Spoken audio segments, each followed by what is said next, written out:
الحمدللہ رب العالمین والعاقبۃ للمتقین والصلاۃ والسلام علی رسولہ الامین۔ برادران اسلام، اس وقت ہم عالم اسلام کے ایک عظیم سپوت، جید عالم دین، مفسر قرآن، شیخ الحدیث حضرت مولانا مفتی محمد نعیم رحمۃ اللہ علیہ کی وفات پر ان کے قائم کردہ عظیم شان درسگاہ، جو نہ صرف پاکستان کے لیے بلکہ پورے عالم اسلام کے لیے رشد اور ہدایت کا ایک مرکز ہے، اس میں ہم کھڑے ہیں۔ مولانا مفتی محمد نعیم رحمۃ اللہ علیہ کی وفات سے پاکستان ایک ایسے دینی اور مذہبی قائد سے محروم ہو گیا جس کی اس وقت بطور خاص ہمارے ملک کو بھی اور پوری امت کو ضرورت تھی۔ مولانا مرحوم نے پوری زندگی اس ملک میں اسلامی نظام کے غلبے کے لیے کام کیا ہے اور امت کو جوڑنے، وحدت کو قائم کرنے، نفرتوں کو مٹانے اور ظلم اور جبر کے خلاف ہمیشہ آواز اٹھائی ہے۔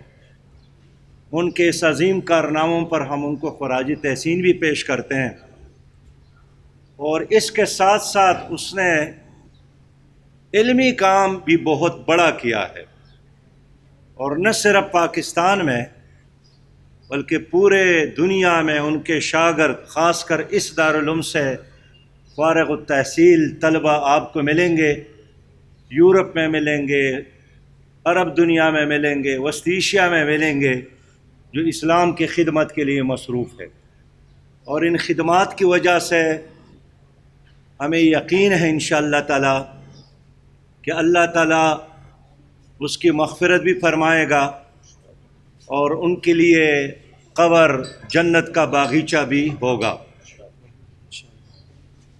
یہاں کے علماء کرام نے اور یہاں کے دارالعلوم کے انتظامیہ نے مولانا مفتی محمد نعمان کو اس کی جگہ پر سرپرست اور ذمہ دار بنایا ہے۔ جماعت اسلامی کی پوری تائید اس کو حاصل ہے، اور اس کی دستار بندی میں جماعت کے وفد نے شرکت کی۔ یہ اس بات کی علامت ہے کہ انشاءاللہ تعالی آنے والے وقتوں میں ان کے ساتھ، ان کے علمی، ان کے دینی کام کو آگے بڑھانے میں ہم ساتھ ہوں گے۔ ان کے والد محترم رحلت کر گئے، واپس نہیں آ سکتا، لیکن خیر کے کام میں ہم ان کے دائیں بائیں ہوں گے۔ وہ ہمارا بھتیجا ہے، وہ ہماری امیدوں کا محور ہے، ہمارے دعائیں ان کے ساتھ ہے۔ اللہ تعالیٰ ان کو برکتوں سے نوازے، عزتوں سے نوازے، اور ان سے خیر کا کام لے لے اور امت کو جوڑنے کا کام لے لے۔ برادران اسلام، معزز صاحب حضرات، اس وقت میں کراچی آیا ہوں اس تعزیت کے لیے۔ رات میں اور حافظ نعیم الرحمان صاحب کراچی شہر میں گھوم رہے تھے کہ ہزارہا لوگوں کو ہم نے دیکھا جو فٹ پاتھوں پر سوئے تھے، اور میں نے اپنے دوستوں سے عرض کیا کہ یہ ایک ایسا شہر ہے کہ پاکستان کے 75% وسائل اس شہر میں ہے۔ کراچی وہ شہر ہے جو صوبائی حکومت سندھ کو بھی اور مرکزی حکومت کو ریونیو کا سب سے بڑا حصہ دے رہا ہے، لیکن اس کے باوجود اس شہر کے لوگ آخر کیوں فٹ پاتھوں پر سونے پر مجبور ہے؟ ابھی جون ہے اور جولائی داخل نہیں ہوا ہے، لیکن میں کل سے دیکھ رہا ہوں کہ شدید لوڈ شیڈنگ شروع ہوا ہے۔ تو اس حکومت نے بھی اور گزشتہ حکومتوں نے تو یہی اعلانات کیے تھے کہ لوڈ شیڈنگ کو ہم نے ہمیشہ کے لیے ختم کیا، لیکن پاکستان کا سب سے بڑا شہر جس کی آبادی 2 کروڑ سے زیادہ ہے، اس شہر میں لوڈ شیڈنگ کا ہونا باعث شرم ہے۔ آج بھی اس شہر میں صاف پانی نہیں ملتا ہے، آج تک اس شہر کا ٹرانسپورٹ کا مسئلہ حل نہیں ہوا، اور آج بھی ہر صبح لوگ نکلتے ہیں اور بجلی کے بڑے بڑے بل ان کے ہاتھوں میں ہوتے ہیں کہ لگائے ہیں گھر میں 5 بلب اور بل آیا ہے 15,000 کا۔ اب ایک غریب آدمی بلوں کا یہ جو کوئی حمالیہ ان کے کندھوں پر ہر مہینے حکومت ڈالتی ہے، اس کو کیسے اٹھا لے؟ ہمارے ملک میں اس وقت کرونا وائرس کی وبا کی وجہ سے 1,70,00,000 سے زیادہ لوگ بے روزگار ہو گئے۔ کرونا وائرس کی وبا کی وجہ سے ہمارے ملک میں 10 لاکھ سے زیادہ صنعتی یونٹ بند ہو گئے۔ اس وبا کی وجہ سے ترقی کا پہیہ بالکل جام ہو گیا ہے۔ دکاندار متاثر ہوا، مزدور متاثر ہوا، تعلیمی اداروں میں پڑھانے والے لوگ متاثر ہو گئے، مدارس متاثر ہو گئے، تجارت رک گئی، ہسپٹل میں آئسولیشن وارڈ میں آپ جائیں آپ کو بیڈ نہیں ملے گا، وینٹیلیٹر کے لیے لوگ ترس رہے ہیں۔ اسلام آباد جیسے شہر میں آپ کو اب 15 اور 20 لاکھ روپے پر بیڈ نہیں مل سکتا ہے اگر آپ کو وینٹیلیٹر کی ضرورت ہے۔ لیکن دوسری طرف حکومت نے جو بجٹ پیش کیا ہے، صوبائی حکومت نے بھی اور مرکزی حکومت میں، اس میں ان مسائل کے حل کے لیے کوئی ویژن، کوئی لائحہ عمل نہیں ہے۔ کل عمران خان صاحب نے اپنے کیبنٹ میں وزراء کو وارننگ دی ہے کہ آپ کے ساتھ صرف 5.5 مہینے باقی ہے۔ تو میں پوچھنا چاہتا ہوں کہ جو وزراء، جو ٹیم 22 مہینوں میں کچھ نہیں کر سکی، وہ 5.5 مہینوں میں کیا کرے گا؟ انہوں نے شرعی ترقی کم کر کے 5.8 سے گرا کر، تباہ کر کے، برباد کر کے 0.4% پر لے آئی یہ حکومت۔ اس سے زیادہ اور پستی کیا ہے جس میں ایک قوم، ایک ملک گر جائے؟ انہوں نے پاکستانیوں کی فی کس آمدنی 22 مہینوں میں $365 سے کم کر کے 264 پر لے آئی۔ اس سے اور پستی کیا ہو سکتی ہے؟ ہماری برآمدات تقریباً اس وقت 0 ہے، 0 ہے۔ ایسے حالات میں وزیر اعظم کا کیبنٹ کو یہ وارننگ دینا کہ 5.5 مہینے باقی ہے، سچی بات یہ ہے کہ یہ حکومت ناکام ہو گئی ہے۔ اور میں حکومت کی بات نہیں کرتا ہوں، میں کہتا ہوں یہ نظام ناکام ہو گیا ہے۔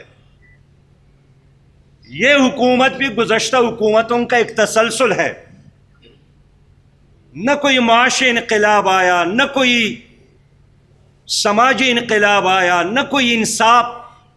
اس حکومت نے تقریباً مالیاتی نظام IMF کے حوالے کیا ہے، ہیلتھ کا نظام WHO کے حوالے کیا ہے، ایجوکیشن کا نظام DFID کے حوالے کیا ہے، اور خود صرف حکومت کر رہی ہے۔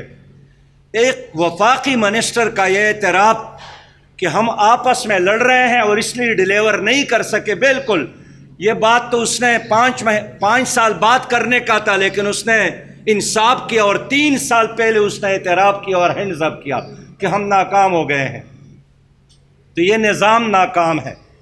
میں آپ سب بھائیوں کو، بہنوں کو، پوری قوم کو یہی کہنا چاہتا ہوں کہ اس ملک میں انقلاب اور تبدیلی کا ایک ہی راستہ ہے اور وہ اسلامی نظام کا راستہ ہے، اور کوئی آپشن نہیں ہے۔ اسلامی نظام میں تمہارے لیے انصاف کے دروازے کھلیں گے، اسلامی نظام میں تمہارے لیے اچھی معیشت کے راستے کھلیں گے، اسلامی نظام میں تمہاری حقوق کی حفاظت ہوگی، اسلامی نظام میں تمہارے بچوں کے ہاتھوں میں قلم اور دوات تمائے گا، اسلامی نظام تمہارے ہر غریب کا اور ہر بیمار کی علاج کی ضمانت ہے۔ اسلامی نظام اللہ کا نظام ہے اور اللہ کے نظام میں ظلم اور جبر نہیں ہے۔ میں اس لیے یہ چونکہ ایک دینی دارالعلوم ہے اور اس وقت 35 لاکھ طلبہ دینی مدارس میں ہیں اور یہ ادارے بند ہیں، اور اب تک حکومت نے کوئی لاہ عمل نہیں دیا ان اداروں کو کھولنے کا۔ 2.5 لاکھ سے زیادہ مدرسین ہیں، 15 لاکھ سے زیادہ اساتذہ کرام پرائیویٹ تعلیمی اداروں میں پڑھا رہے ہیں۔ دینی مدارس میں پڑھانے والے اساتذہ اور پرائیویٹ سکول میں پڑھانے والے اساتذہ نے 4 مہینوں سے تنخواہ نہیں لیے۔ کیا ان کے بچے نہیں ہیں؟ کیا ان کے معدے نہیں چلتے ہیں؟ کیا ان کو عید کے دن ان کے بچوں کو کپڑوں کی ضرورت نہیں ہوگی؟ لیکن حکومت نے سنی انسنی کر دی ہے ان کی آواز کو۔ اس لیے میں حکومت کو تجویز دوں گا کہ 1200 ارب روپے انہوں نے کرونا وائرس کی وبا کے لیے جو رکھے ہیں، اس میں پہلے مرحلے میں دینی مدارس کو اور پرائیویٹ سکولز کو اساتذہ کو تنخواہیں دے دیں تاکہ یہ سانس لے سکے، یہ نان شبینہ کے محتاج نہ رہے۔ میں نے کل ایک استاد کو دیکھا کہ جو اس تپتی دھوپ میں کھیت میں کام کرنے پر مجبور ہے، اس لیے کہ تنخواہ نہیں مل رہا ہے اور بچے کھانے کے لیے مانگ رہے ہیں۔ تو کرونا وائرس کے لیے 1200 ارب روپے حکومت نے رکھے ہیں۔ آج تک حکومت یہ نہیں ثابت کر سکے وہ پیسہ اس نے کہاں خرچ کیا ہے۔